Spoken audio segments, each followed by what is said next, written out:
Welcome back to the realm of Buddhist Audio Bookshelf. Today marks our continuation through Dharma Talks by Thanissaro Bhikkhu, Geoffrey DeGraff. Engage deeper with these insightful teachings alongside us. Crafted meticulously by the team at Buddhist Audio Bookshelf, this audiobook serves to disseminate Buddha's wisdom. Your backing in proliferating these teachings is pivotal. Subscribe, like, and share to broaden the impact of these transformative messages. Let's collectively foster a world enriched by the profound guidance of Buddha. Relax and absorb, allowing these teachings' essence to resonate within as we traverse this enlightening path. Questions in the practice. July 2002. Stop and ask yourself, what kinds of questions are you bringing to the practice? It's like asking yourself the shape of your ignorance, because the shape of your ignorance is going to determine what you accept as a satisfactory answer. This is why the Buddha was very specific about which types of questions are worth asking and which kinds aren't. They really shape the way you act, the way you look at the results of your actions, and the way you decide which results are acceptable and satisfactory. He recommended that the best questions to bring to the practice revolve around the questions of skill. What are you doing right now that's skillful? What are you doing right now that's not? These questions have lots of ramifications. They mean that your actions are important. Your actions shape the world you live in. Even though we may be sitting in the same room here, each of us is living in a different world of experience. Our feelings, our thoughts, our sense perceptions make up this world, and they're very different from person to person. Your actions really do shape this world. Actions from the past and actions from the present are combining right now to shape what you experience. So that's why the Buddha said it's important to focus on your actions, what you're doing right now. Asking the question of skill adds another dimension as well. When you realize that you can develop more skillful ways of acting, more skillful ways of speaking, more skillful ways of thinking, you can work at mastering the processes of action so that they'll have a positive impact on the shape of your life, the shape of your experience. Where does skill come from? Skill comes from being alert, mindful, inquisitive. These are all the qualities you want to develop in your practice. We start with the breath as our basic focus as a way of developing very basic mindfulness, very basic alertness, and also to pull our basic mindfulness and alertness close to the mind itself. All too often we're sensitive to things happening miles away, but miss what we're doing, what we ourselves are doing, right here and now. The mind has an amazing tendency to hide itself from itself, particularly around the area of intention. What are you doing right now? Why are you doing it? When you bring your attention to the breath, these things become clearer because these intentions appear right next to the breath. So focusing on the breath is not simply a beginning exercise that you drop later for other things. It's bringing the mind to the point where it should be. Right here in the present, right where the body and the mind meet. The immediate question is, are you skillful in staying with the breath? What is the most skillful way of focusing on the breath and maintaining that focus? Part of it has to do with the way you focus, where you put your attention, how much pressure you apply. But it also has to do with the question of how you are breathing. You really do have the choice of breathing in many different ways, you know. Take advantage of that freedom, take advantage of that potential for adjusting your experience of the present moment. It's amazing how much a simple change in the way you breathe can put a whole new cast on things. So we work with this. We work with this object that's right in front of us. It's our basic exercise in beginning to answer that question about skill and lack of skill. As you work with the breath, you begin to get more sensitive to the mind as well. You begin to see which qualities of the mind are helpful and which are not. You then try to apply the same approach to the rest of your life. Try to bring to your whole life the same qualities of interest, attention, alertness, mindfulness, and inquisitiveness that you would bring to the meditation. You'll start seeing that in all areas of your life that the question you keep asking, what's the most skillful way to do this, is a really good question to ask. In whatever situation you're in, this question reminds you of your potential to make a difference. It Also helps you to see where your old habits are not really helpful to yourself or the people around you. This is a question that can really make a difference in life. There are so many questions out there that make no difference at all. There's a long list in the canon. Is the world eternal or is it not eternal? Is the world finite or infinite? Is the soul the same thing as the body or is it something else? What happens to the people who attain the goal after death? Do they exist or not? These questions don't get you anywhere at all. In addition to not getting you anywhere, if you spend time pursuing them, that's unskillful karma right there. Wasting valuable time. The questions that the Buddha recommends focus on the Four Noble Truths, which are simply an extension of the questions on skill and lack of skill. In other words, when you start asking the question of skill, it implies cause and effect. Actions have results. It also implies that some actions are preferable to others because they give better results. Once you've got these variables, you've got the framework for the Four Noble Truths. Cause and effect, desirable and undesirable. Craving is an unskillful cause that gives rise to an undesirable result, which is suffering. The path of practice is a skillful cause that gives rise to a desirable effect, the end of suffering. The questions that revolve around these areas. These are the ones worth asking, these are the ones you should bring to your practice. As for the other questions, you can put them aside. Once you deal with the problem, why is it the mind is causing itself suffering? Can it learn ways not to cause itself suffering? Once you really explore those questions and come to the answers, then you can look at all those other questions that you put aside. You'll see that either they get answered in the course of your practice, or they weren't really proper questions at all.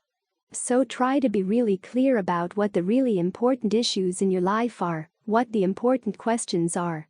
This will have a shaping influence on how the whole rest of your practice goes.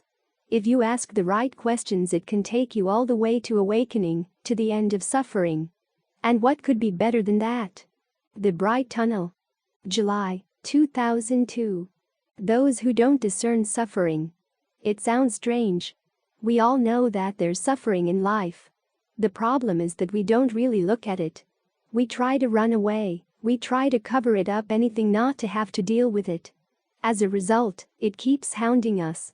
No matter where we go, there it is, right at our heels. There comes a point where you have to turn around and face it.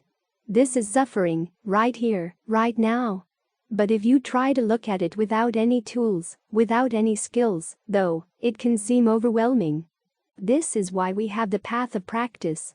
You work on the precepts so that when you come to the issue of suffering, you don't carry around a lot of guilt, a lot of denial. These two things really get in the way. If there's guilt, there may be a feeling that, maybe I deserve to suffer. If there's denial, then there's the feeling, this suffering is unjust, it shouldn't be happening. Or you just cover it up, pretending that it isn't happening. Either way, you don't really get to the root of the problem. You don't understand it. If you try to understand it without any concentration, it's hard to maintain your focus. At the same time, it's hard to maintain a sense of not being threatened by the suffering.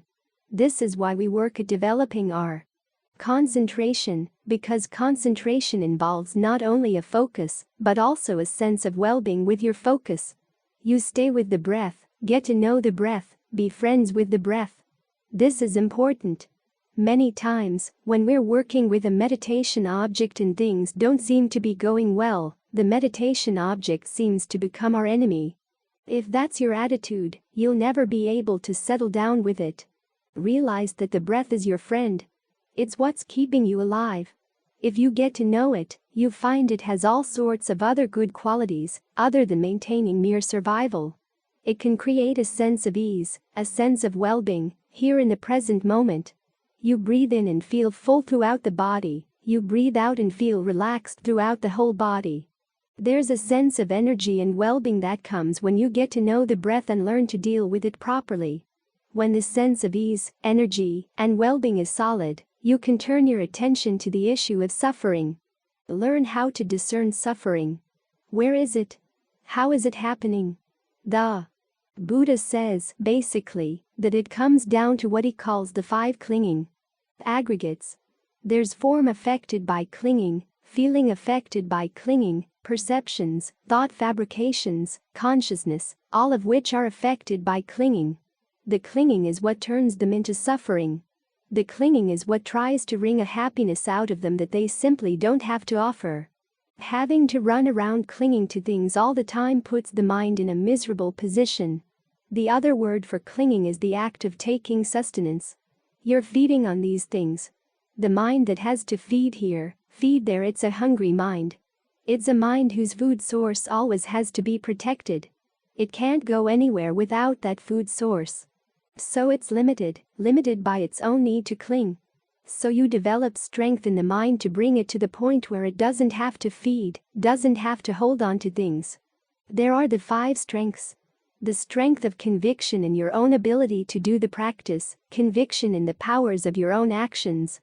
The strengths of persistence, mindfulness, concentration, and discernment. Discernment is the one that keeps all the strength strong, as you begin to take apart exactly where the clinging is, why it is. There are 4 kinds of clinging. You cling to sensual passion, you cling to views, you cling to set ways of doing things, and you cling, ultimately, to your sense of what you are, your sense of identification, saying, "This is me, this is mine." The reason we cling is because we lack strength. So we develop these strengths of mind in order to see through the fact that, once the mind understands itself, understands its own situation, it doesn't have to hold on anymore. Once its powers of concentration are strong enough, once its discernment matures seeing exactly how clinging happens and how it can be taken apart, there's no more need to cling. Then you can let go. You've fed the mind to the point where it doesn't need to feed anymore. When the Buddha talks about the 4 noble truths, he says our duty with regard to suffering is to comprehend it. Comprehending means understanding to the point where you can let go. When you see that the suffering isn't necessary, that the mind itself is what's creating the causes, then you stop naturally. As long as you feel that you've got to hold on to things, to do this or that, to think this or that way, as long as the mind is constricted like this, it's not going to let go. No matter how much you tell it, no matter how much you explain, no matter how many Dhamma books you read or Dharma talks you listen to, it's still going to hold on because it feels someplace deep down that it has to. It's afraid to let go. But when you finally train the mind to develop discernment and see through the situation, when you realize that the clinging isn't necessary and it's suffering, then why do it? That's when you can let go. You don't have to tell the mind to let go. It automatically stops. So, we're working on the path to the end of suffering. People sometimes complain that the Buddha focuses an awful lot on suffering. That's because he has a cure. If you had a cure for suffering, wouldn't you want to talk about it too? The people who are afraid to talk about suffering, they're the ones who don't have a cure. They always try to cover things up, pretend it's not really that bad a situation. This is the ordinary life that everybody lives, this is as good as it gets, so you might as well enjoy it, make the best of it. That's desperation. The Buddha wasn't desperate. He was coming from a position of total freedom. He said, look, if you really sit down and with the proper tools and the proper approach, try to discern suffering, get to the point where you really comprehend it, and let go, you solved all your problems in life. So, who's pessimistic and who's optimistic? We might say that the Buddha's realistic, but realistic in a way that sees through all the problems the mind creates for itself. Once the mind isn't creating any more problems for itself, you're free to go wherever you like. At that point, the Buddha said, he had nothing more to teach. This is the basic issue. Suffering and the end of suffering. Once you comprehend both sides of the Buddha's teachings, what suffering is and how it can be brought to an end, and you directly experience the end of suffering, you've finished the Buddha's teachings. As they say, the holy life is completed. The task is done. There's nothing left for you to do. At that point you can live out the rest of your life in total freedom. So, even when the training seems onerous, when it seems long, still there's light at the end of the tunnel. Actually, it's not a dark tunnel, it's a bright tunnel. The Buddha never asked you to do anything dishonest, anything you'd be ashamed to do unlike the world outside. He offers you a skill. The Buddha never throws you in with the tigers without your magic bullet. When the Buddha tells you about the tasks with regard to the noble truths, that's something you have to keep reminding yourself of over and over. Suffering is to be comprehended. Craving is to be abandoned. All too often we see our cravings as our friends. We work with them, try to bring them to completion. They never reach completion. There's always one more, one more. When you realize that your friends are just causing you unnecessary suffering, you learn how to drop them. The world doesn't have anything worth craving. When you see that, then whatever time you have left, you don't know how much you have left, but whatever you do have left, then as long as you're following the Buddha's path, you're making the best use of whatever time you've got. De-thinking. August 27, 2002. Meditation is not simply an exercise in how to stop thinking. Instead, it's an exercise in gaining a sense of time and place in your thinking. Learning when to think, when not to think, and how when thinking's appropriate to think in the most useful ways. As you meditate, you start noticing the power of your perceptions. The labels you apply to things, the way you visualize things, really have a huge influence over what you see. You can see this clearly with the breath. We have certain preconceived notions of how the breath comes into the body, what we have to do in order to bring it into the body, how the process of breathing relates to the different parts of the body, and then we breathe in line with that. And many times it's a caricature of what's actually going on. So we have to learn to look at the process in other ways. Consciously change the way you conceive of your breathing, see what happens. At the very least, it'll give you a good insight into the relationship between mental events and physical events. It's not always the case that the mind is just reacting to its experiences.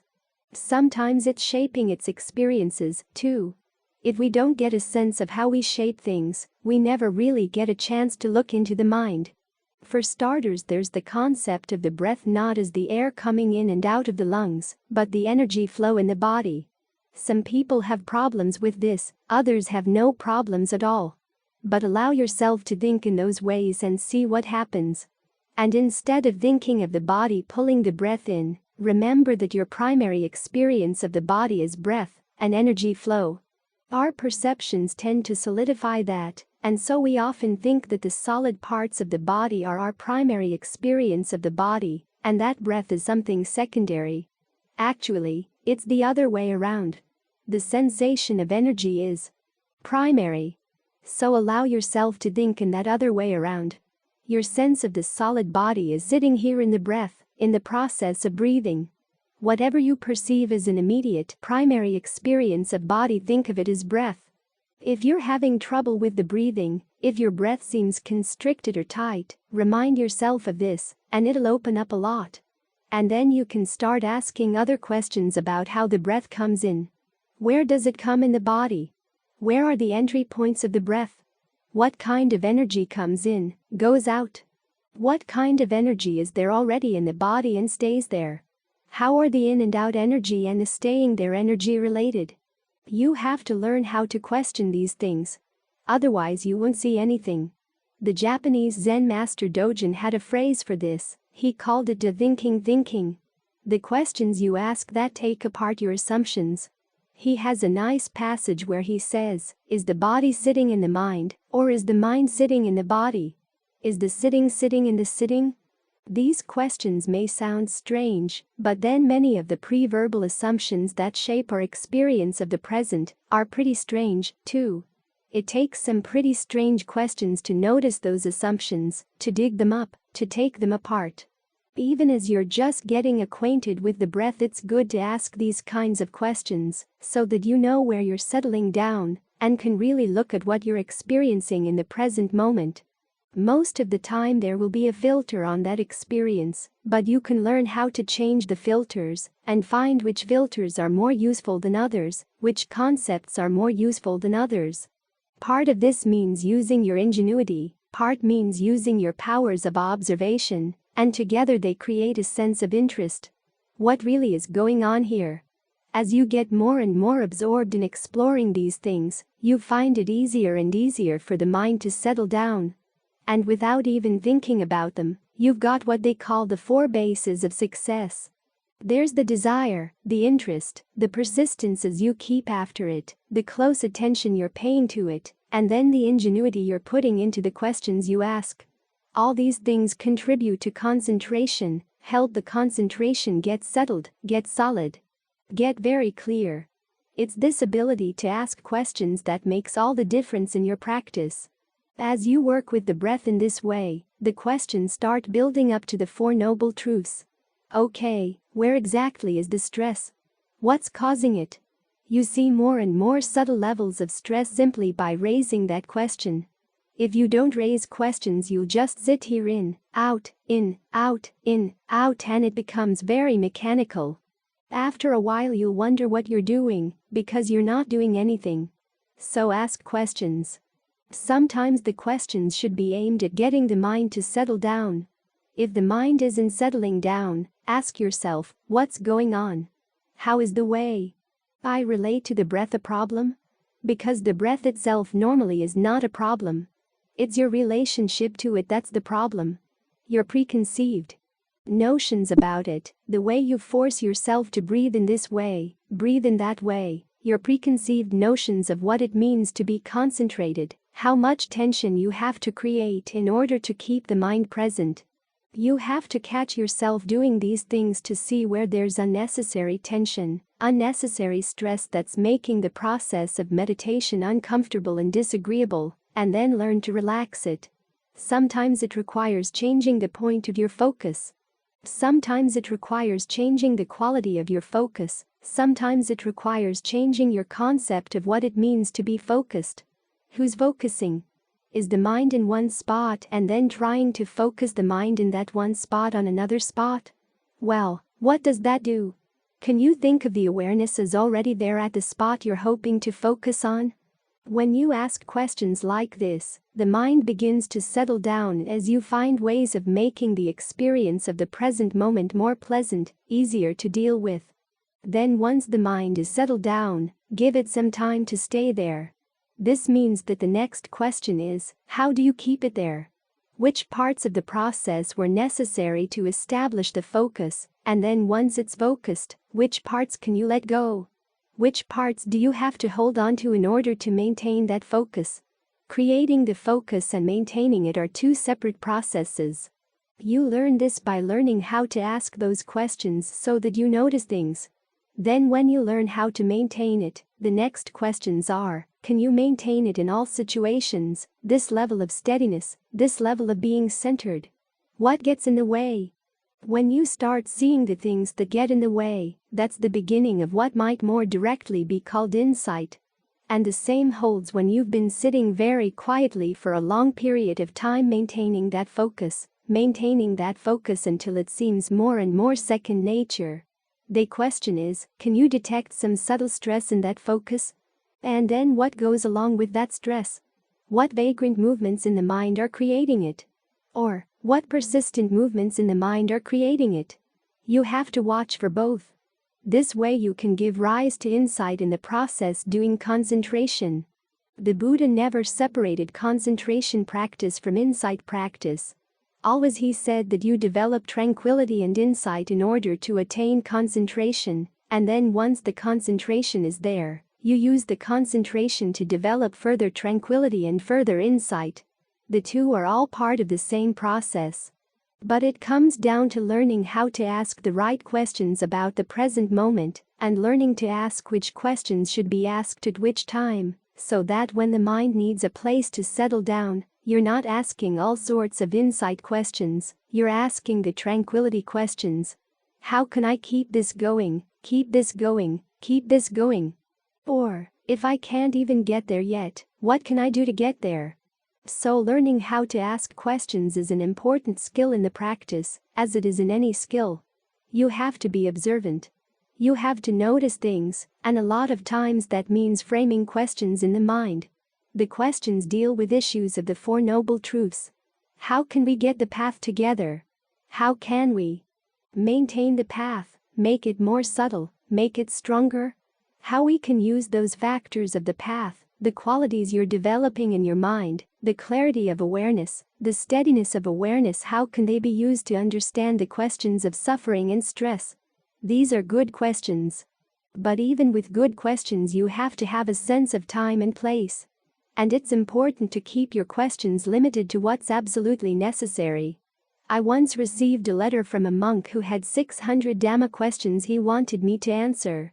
And my feeling was, if you that many questions, none of them are really life and death questions. So I didn't feel motivated to answer. If someone writes a letter with one question, I believe that person. So as you're sitting here, try to sort out which are the most important questions for helping the mind right now.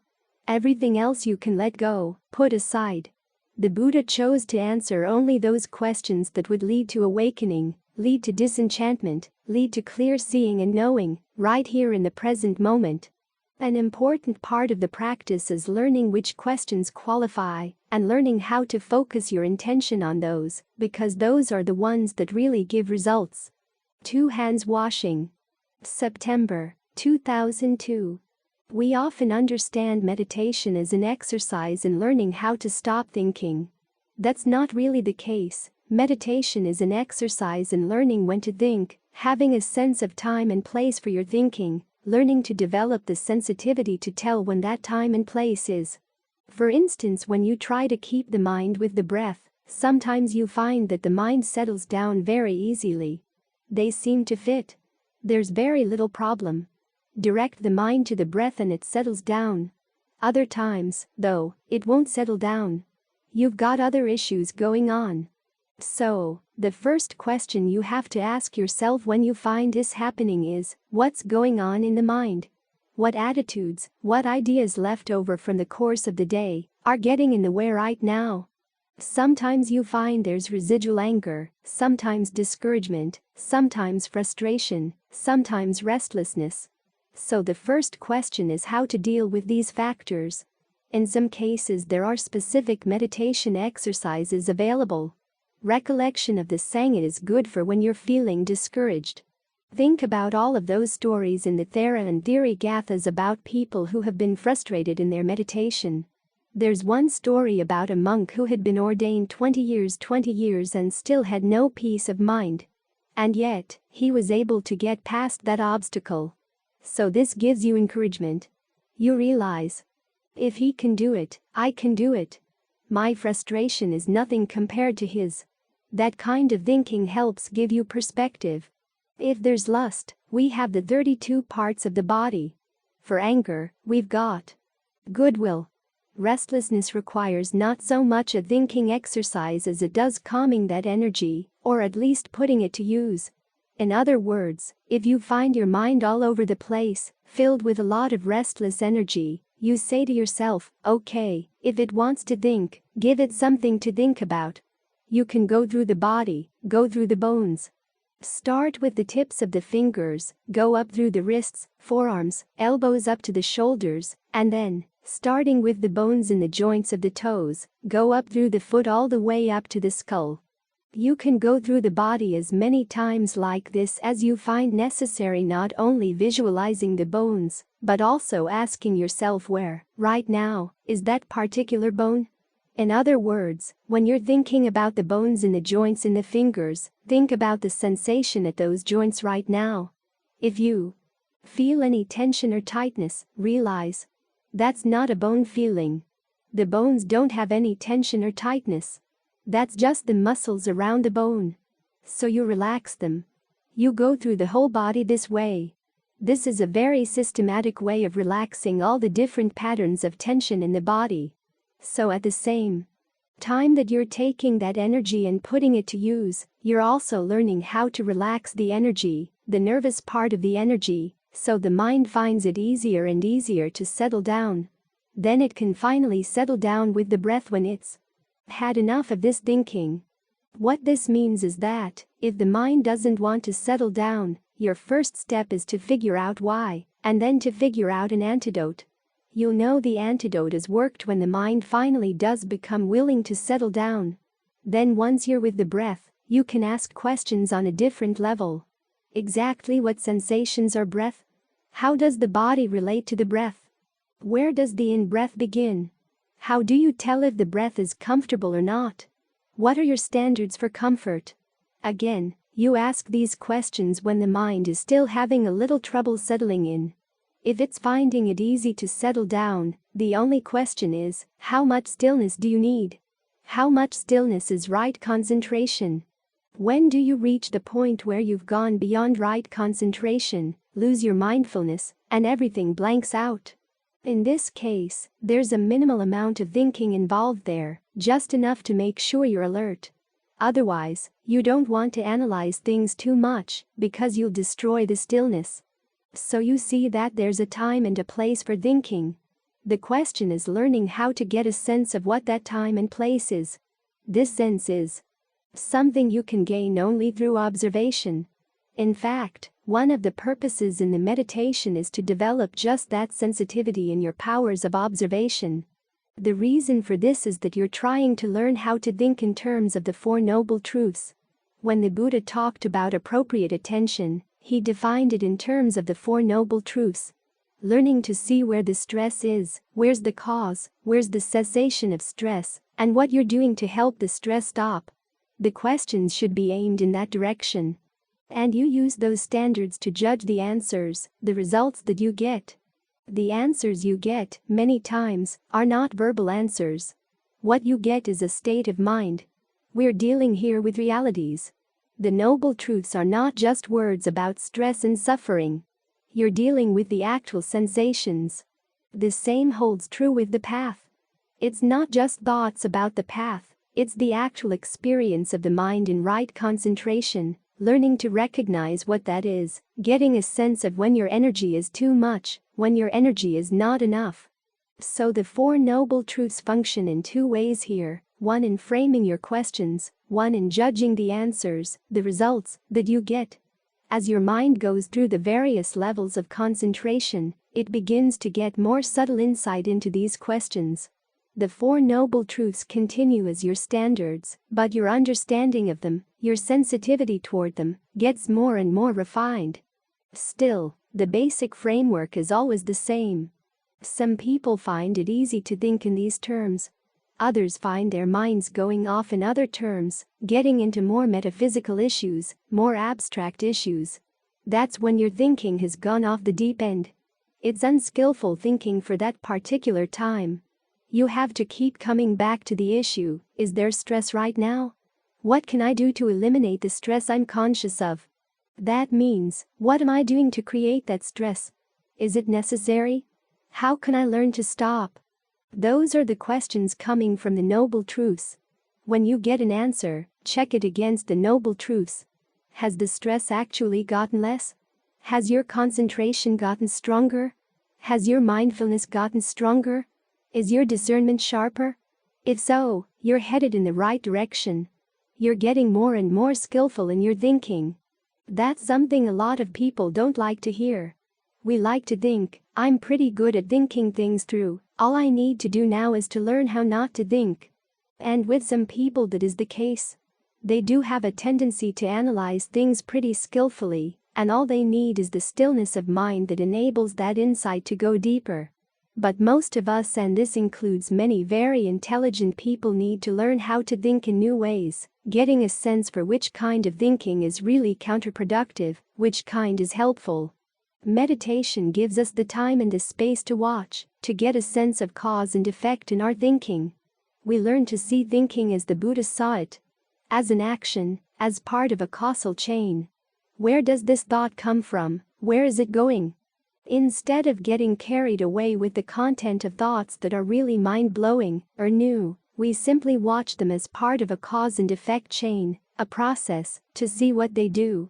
Sometimes new thoughts are very helpful, sometimes they're not, so you have to be very careful about them. What this means is that we're learning to use our thinking process as part of a skill. When the time comes that you thought yourself to a good, still place in the mind, you can stop thinking. Stay with that stillness for a while, a good long while. When you've had enough, ask yourself what new perspective that stillness gives you on the perspective of suffering and stress.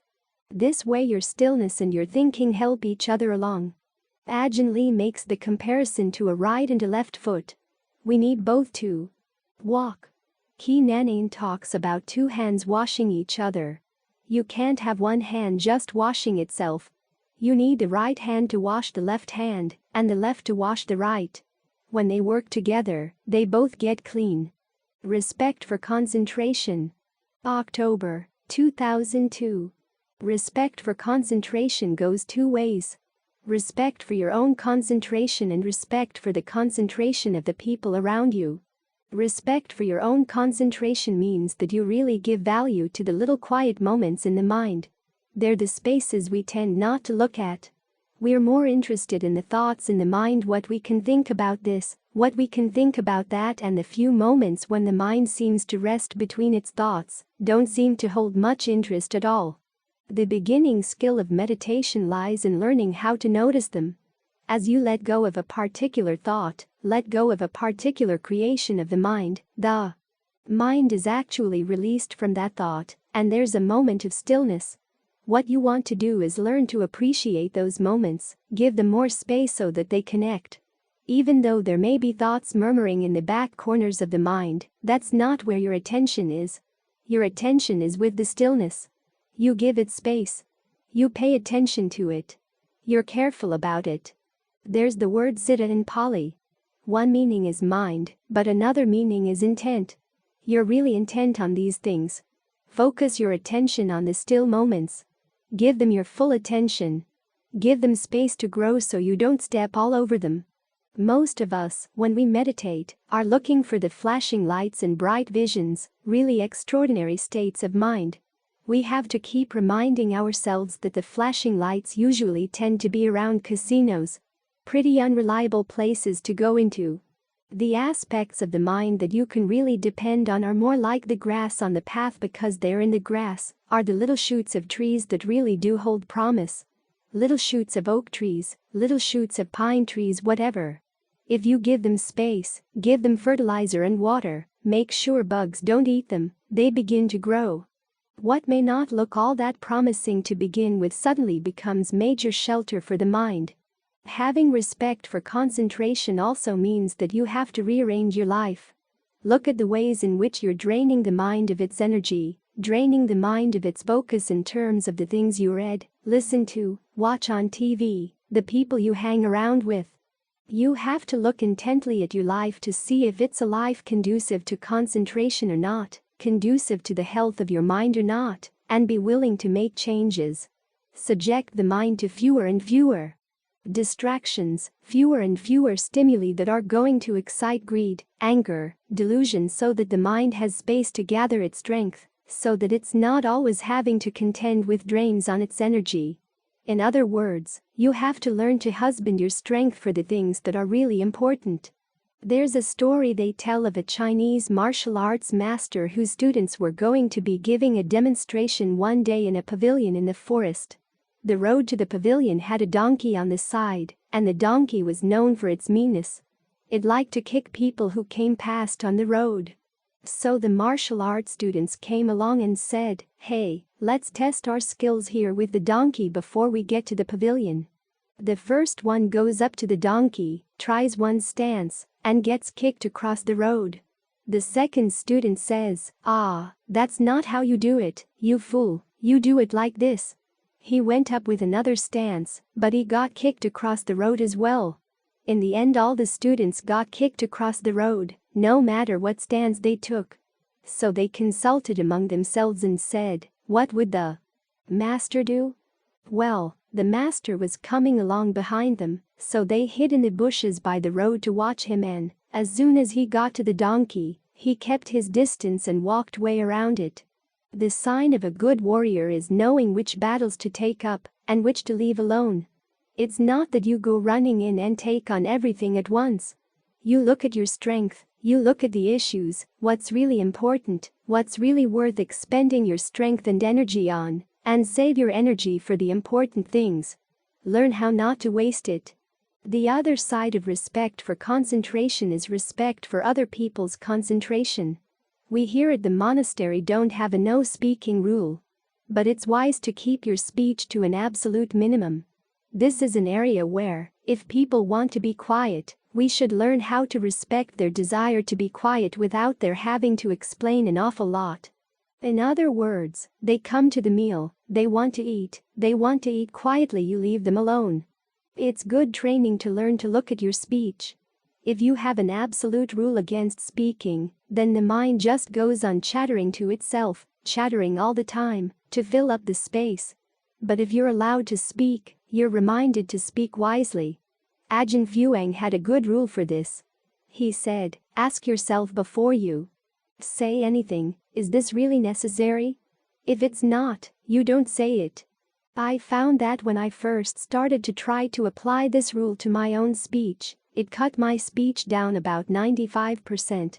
You come to realize that a lot of the chatter in the course of the day is just that. Idle chatter. It fills up the space, and you know what filler usually is. Styrofoam peanuts. Shredded newspapers. The problem is when you're trying to fill up space, many times whatever comes into your mind pops out of your mouth without you really thinking about what the consequences are going to be. A lot of the speech that creates problems is composed of things you didn't really intend to say, but somehow they manage to come out. So, try to show respect for the concentration of people around you, too. This way the fact that we have a lot of people here, instead of becoming a hindrance, actually becomes a help. Many people notice that when you sit in a room full of meditators, it's a lot easier to get concentrated. But then if you leave the room and everyone chatters, it just destroys it. So, show some respect for concentration because it's basic respect for the mind.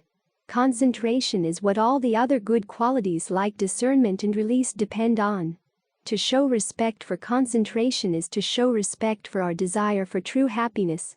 Give respect to the fact that other people desire true happiness as well. This is the path. The Buddha once said that right concentration is the heart of the Eightfold Path. The other 7 factors are its requisites, things that help it along, that give it strength, but concentration itself is the heart. So, keep that in mind. Try to maintain that heart, don't let it stop beating because it's hard to get started again. If it beats erratically, that's not much help, either. You want a steadiness to the concentration so that it becomes your background, the basic center for the mind. We're working on a concentration that's centered but expansive. You have one spot where your main focus is, but the range of your awareness should spread to fill the whole body.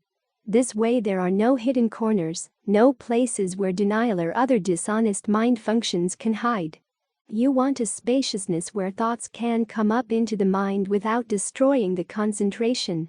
If you want to, you can watch them come, you can watch them go, but the concentration, the sense of foundation remains because that's what samadhi means. A mind established, a mind solid in its footing. So, you want a type of concentration that has space for things to come and go. You might want to think of your awareness as a large screen, in the sense of a screen on a window. It's a net through which the air can pass. It's a particularly useful image for when you're sitting where there's a lot of noise. You can try to fight or resist the noise, but that destroys your concentration, turns it into a real battle. But if you think of your awareness as a big screen with a lot of holes that the noise can come through and just go out the other side without your having to react, that makes it a lot easier. There's much less struggle. There's space in your concentration for things to come and go without destroying the concentration. That applies to thoughts as well. They can come and they can go, but you don't have to get involved in their content, those little worlds that exist within a thought. This is the kind of concentration that forms a basis for discernment. In other words, you can begin to analyze the concentration. You can think, but it doesn't knock the concentration off its foundation. When the Buddha talked about the concentrated mind, he called it Mahagatam Siddham, which means an expanded mind. Not a narrowed mind. It's an expanded mind. That's the kind of concentration that allows discernment to arise, that allows the factors of the path to develop. Now, your mind can expand that way, your concentration can expand that way, but you have to start small. Like anything solid and big. I'm always amazed at the redwood trees in Northern California. Their seeds are infinitesimal, but when one of them takes hold, it can become an enormous awe-inspiring tree. The same with concentration. We all have concentration to one extent or another. Momentary concentration is something everybody has. To practice concentration means learning to recognize those moments and give them space so they can grow to the point where they can take over, so they connect and become the natural home for the mind. Homes need a solid, large foundation so they don't tip over, and that's the kind of concentration you want. If you give respect to your concentration, that's the kind of foundation you'll get. As we draw curtains on today's session, we extend an invitation for ongoing participation. Just as Buddha advocated sharing and supporting his teachings for the greater good, we urge your involvement. Aid in spreading these profound teachings universally by subscribing, liking, and sharing. Your active role ensures these invaluable insights transcend boundaries. Seize this chance to spark positive change and nurture empathy. We eagerly await your presence in future episodes, uniting to illuminate minds and cultivate compassion worldwide.